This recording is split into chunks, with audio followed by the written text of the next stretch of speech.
Selamat datang di video proyek presentasi kami.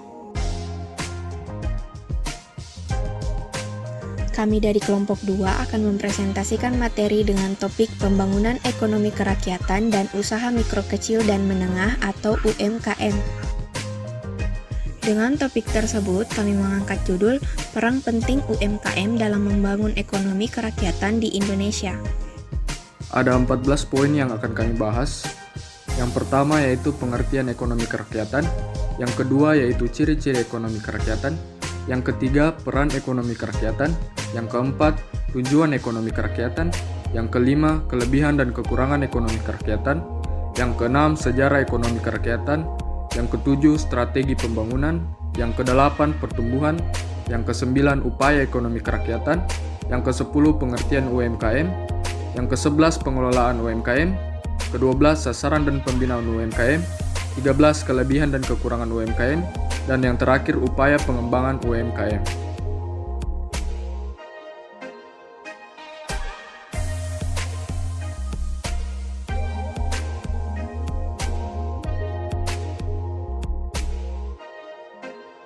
Oke, mungkin ekonomi kerakyatan bukan lagi suatu istilah baru yang terdengar karena Indonesia sendiri adalah negara yang menerapkan ekonomi kerakyatan sebagai program ekonomi andalannya.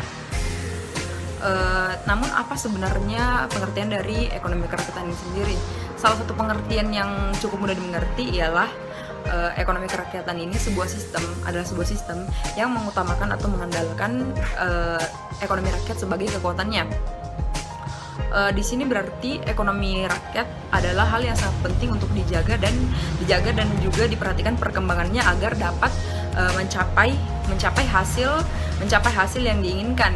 Oke, dengan adanya ekonomi kerakyatan di sini seluruh lapisan masyarakat berkemungkinan dan berkesempatan yang sama untuk berpartisipasi dalam membangun perekonomian dan agar dapat terlaksana dan berjalan dengan baik. Dalam pelaksanaan ekonomi kerakyatan, masyarakat adalah bagian yang sangat penting dan vital dalam pelaksanaannya. Hal ini karena masyarakat memegang peran aktif dalam kegiatan ekonomi tersebut. Sedangkan pemerintah di sini mendukung sistem ekonomi ini dengan cara menciptakan keadaan atau iklim yang sehat bagi pertumbuhan dan perkembangannya.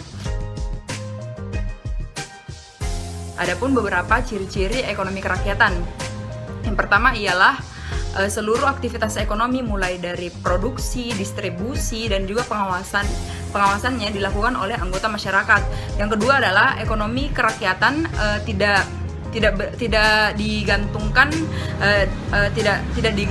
dan tidak didominasi oleh buruh dan juga modal. Maka dari itu ekonomi kerakyatan berasas kekeluargaan. Oke, sedangkan yang ketiga adalah negara berperan penting dalam aktivitas keseharian ekonomi kerakyatan meskipun tidak dominan. Begitu pula dengan pihak swasta. Lalu pihak swasta dan negara di sini tidak saling mendominasi. Artinya tidak ada yang mendominasi di sistem ekonomi kerakyatan ini karena baik negara maupun swasta saling membantu dan mendukung dalam terjadinya aktivitas ekonomi kerakyatan ini.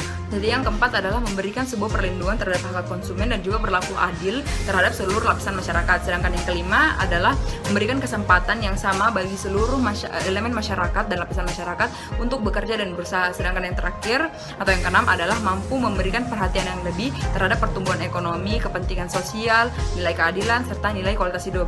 Jadi itulah ciri-ciri dari ekonomi kerakyatan.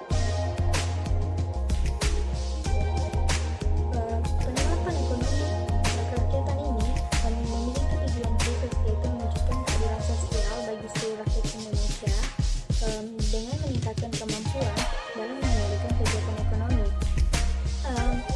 Tujuan ekonomi kerakyatan ini bisa kita jabarkan ke dalam 5 pokok sasaran, yaitu yang pertama, tersedianya peluang serta penghidupan yang layak bagi seluruh anggota masyarakat.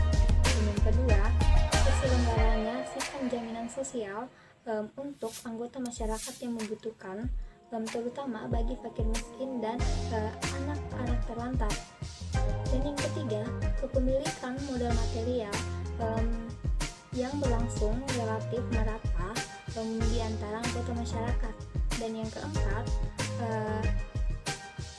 penyelenggaraan pendidikan nasional secara cuma-cuma untuk anggota masyarakat. Dan yang terakhir, terjaminnya kemerdekaan bagi setiap anggota masyarakat dalam mendirikan serikat-serikat ekonomi atau menjadi anggota di dalamnya.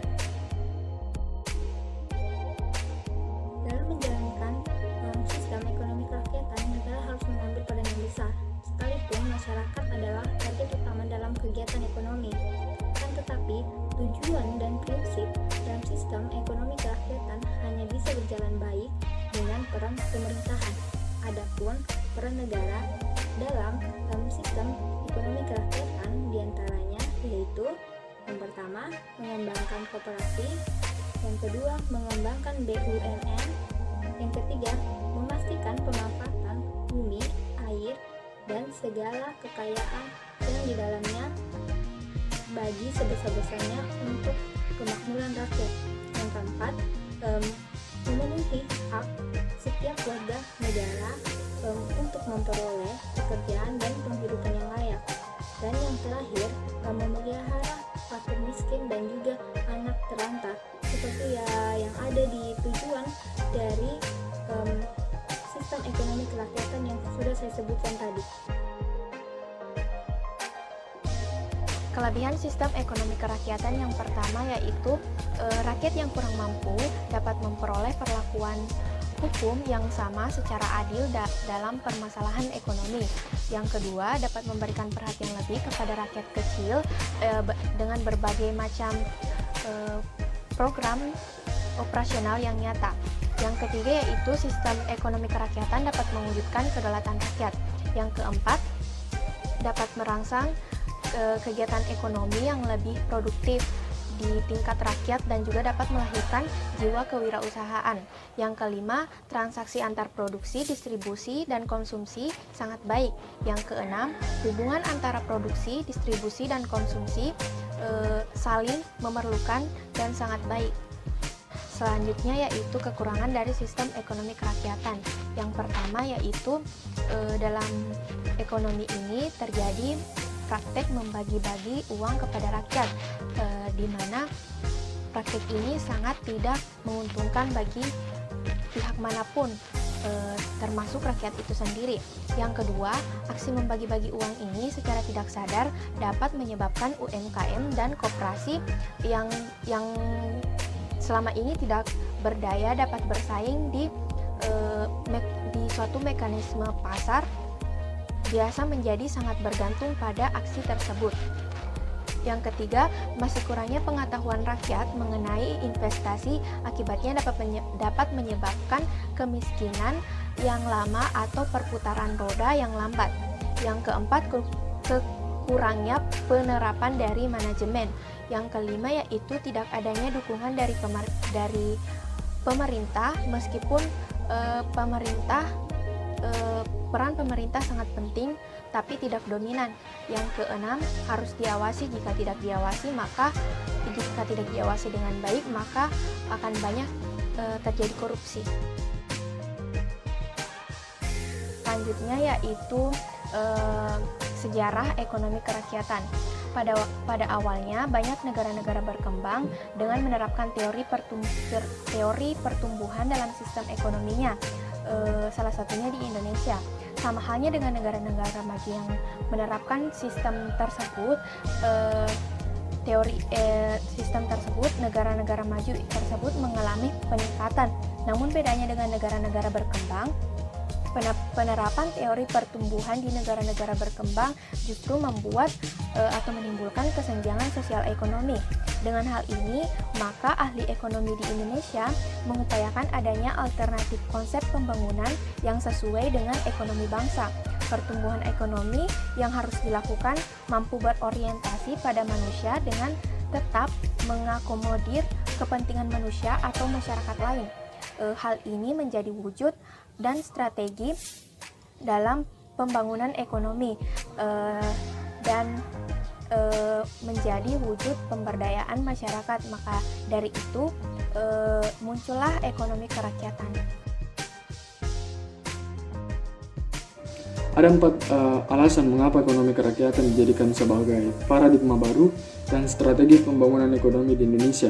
Yang pertama dapat dilihat dari segi karakteristik Indonesia. Dalam konsep pembangunan ekonomi di negara-negara lain seperti di Eropa dan Amerika, ternyata jika diterapkan di negara berkembang seperti Indonesia memiliki hasil yang berbeda.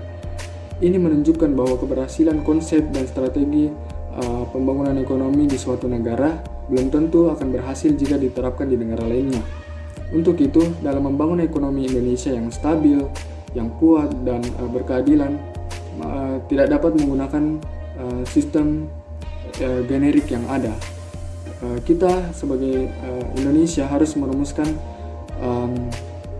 konsep pembangunan ekonomi sendiri yang cocok dengan tuntutan politik, tuntutan konstitusi, dan cocok dengan keadaan subjektif dan objektif kita. Yang kedua dari segi konstitusi.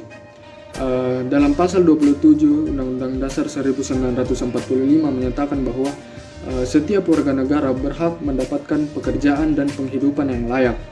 Nah, di dalam pasal 33 juga menyatakan bahwa ekonomi nasional disusun dalam bentuk usaha bersama yang berdasarkan kekeluargaan. Nah, di dalam pasal 33 ini yang diinterpretasikan adalah kooperasi. Di sini kooperasi yang mengikuti perkembangan kebutuhan dari masyarakat dan lingkungan. Yang ketiga dapat dilihat dari segi empirik atau hasil data pengamatan. Fakta menunjukkan bahwa krisis moneter yang berlanjut terhadap krisis ekonomi dan nilai tukar rupiah ternyata tidak berdampak pada sistem perekonomian nasional. Walaupun terdapat beberapa dampak seperti penurunan permintaan ekspor, kenaikan harga pokok, bertambahnya jumlah pengangguran, tetapi hal tersebut tak berdampak pada perekonomian yang berpenghasilan bukan dari hitungan uang luar negeri, karena mereka tidak menggunakan bahan impor dan mereka tidak mengalami guncangan yang berarti. Yang keempat dari segi kegagalan pembangunan ekonomi. Selama ini kita mengalami 2 krisis ekonomi. Yang pertama yaitu hutang Pertamina, yang kedua yaitu anjloknya harga minyak. Rata-rata pertumbuhan ekonomi nasional per tahun di atas dari 6%. Berbagai macam program penanggulangan kemiskinan yang dilakukan pemerintah tidak dapat mengatasi masalah-masalah dalam kemiskinan. Oleh sebab itu yang kita butuhkan bukan cara mengatasi kemiskinan, tetapi bagaimana Indonesia membentuk strategi untuk pembangunan ekonomi. Karena ketika pembangunan ekonomi Indonesia sudah baik, sudah bagus, maka hal tersebut juga termasuk untuk penanggulangan kemiskinan di Indonesia. Nah, pertanyaan berikutnya, bagaimana ekonomi kerakyatan ke depannya?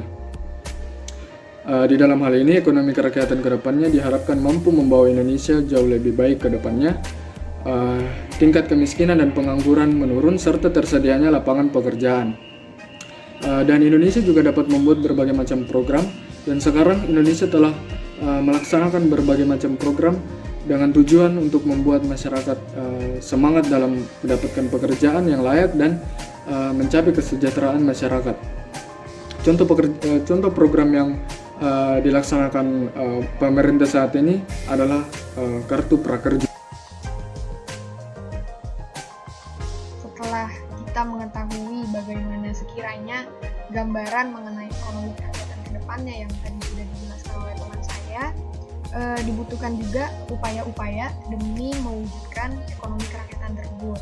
Nah, langkah awal pemerintah sendiri dalam membangun ekonomi kerakyatan adalah dengan cara membangun infrastruktur guna membuka akses ekonomi berkeadilan di daerah yang tertinggal. Selain itu, pemerintah juga sudah mengeluarkan kebijakan-kebijakan yang sekiranya menguntungkan dan memudahkan rakyat untuk melakukan usaha ekonomi. dan juga memberikan pembinaan serta pemberdayaan kepada para pelaku usaha pemula. Para pelaku usaha pemula di sini contohnya itu seperti startup dan juga UMKM.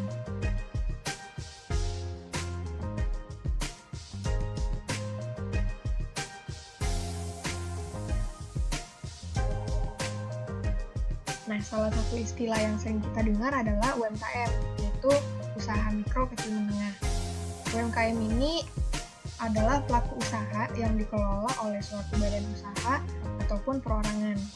Usaha mikro sendiri berarti usaha yang paling kecil, biasanya itu seperti pedagang kaki lima. Nah, usaha kecil di sini bisa kita ambil contoh, yaitu seperti pedagang kiosan yang ada di pusat perbelanjaan dan juga rumahan dan lain-lain. Sedangkan untuk usaha menengah itu seperti butik, furniture, underdeal, dan lain sebagainya. Dalam artian, UMKM dapat dibedakan berdasarkan modal, omset, serta aktivitas yang dilakukan.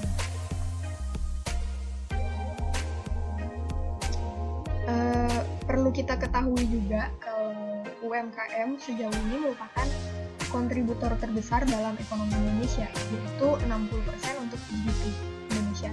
Dan adanya persaingan ketat dalam usaha mewujudkan ekonomi kerakyatan ini, maka dibutuhkan juga cara-cara atau trik untuk mengelola dan menjaga stabilitas UMKM dalam perekonomian Indonesia ini. Dan karena UMKM ini merupakan usaha yang bisa dibilang masih berbasis tradisional, maka yang pertama harus dilakukan adalah menjaga stabilitas keuangannya dengan cara mengontrol arus kas dan juga membuat anggaran dengan bijak. Selain itu, cara yang terbaik untuk mengelola UMKM adalah dengan cara bekerja sama dengan program-program pemerintahan. Karena sejauh ini perlu kita ketahui sudah banyak program-program pemerintah yang turut membantu UMKM seperti program KUR atau kredit usaha rakyat, program pelatihan dan pendanaan UMKM, dan juga program UMKM Go Online. Selain itu, pelaku UMKM juga harus terus berinovasi, berkreasi, dan juga memanfaatkan teknologi.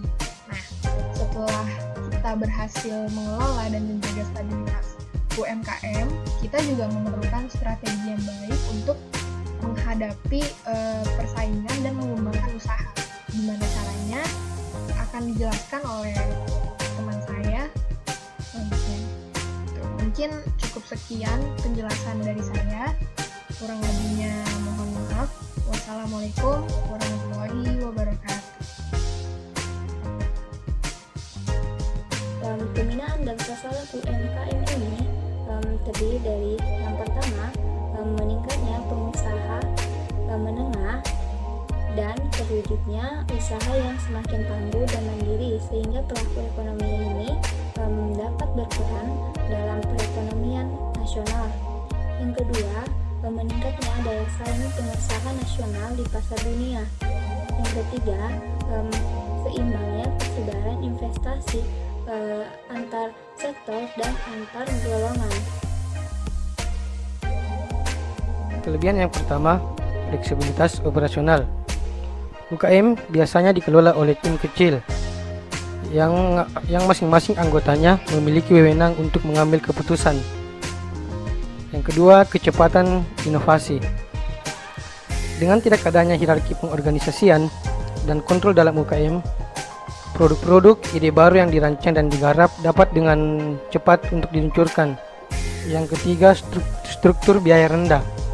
Kebanyakan UMKM tidak mempunyai ruang kerja khusus di kompleks-kompleks perkantoran. Bahkan sebagian dijalankan di rumah dengan anggota keluarganya sendiri sebagai pekerjanya. Tentu saja hal ini dapat mengurangi biaya ekstra dalam operasinya. Sedangkan kekurangan di UMKM, yang pertama, keterbatasan finansial. UMKM di Indonesia menghadapi dua masalah utama dalam aspek finansial, antara lain modal, baik modal awal maupun modal kerja, dan finansial jangka panjang untuk investasi yang sangat diperlukan dalam pertumbuhan output dalam jangka panjang. Kekurangan UMKM yang kedua masalah bahan baku. Keterbatasan bahan baku sering menjadi masalah besar bagi pertumbuhan UMKM di Indonesia, terutama pada masa krisis. Banyak sentra-sentra UMKM yang memproduksi barang sepatu atau produk tekstil lainnya kadang kesulitan dalam mendapatkan bahan baku. Kekurangan UMKM yang ketiga atau yang terakhir, keterbatasan teknologi. Berbeda dengan negara maju, UMKM di Indonesia masih tergolong tradisional karena masih menggunakan mesin-mesin tua atau alat-alat produksi yang sifatnya masih manual.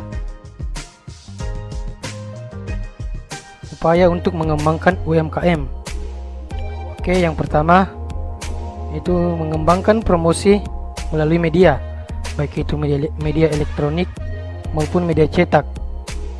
Yang kedua, membangun kerjasama dengan pemerintah untuk memajukan UMKM. Dan yang ketiga, membangun sarana dan prasarana seperti penempatan lokasi yang strategis sehingga dapat memajukan usaha kita. Selanjutnya kesimpulan. Untuk mendukung tujuan pemerintah mewujudkan ekonomi kerakyatan di Indonesia ini dapat dibuktikan terlebih dahulu melalui peran pemerintah sendiri, khususnya dalam membantu pelaku-pelaku usaha pemula seperti UMKM. Tadi sudah dijelaskan bahwa pemerintah telah menyediakan dan mengadakan program-program untuk membantu memudahkan pendirian usaha dan juga memberikan pelayanan pelatihan serta pemberdayaan. Yang perlu dilakukan pemerintah saat ini adalah untuk terus memperhatikan dan mendukung perkembangan UMKM yang dapat dilakukan dengan cara melakukan inspeksi atau kontrol sosial secara rutin.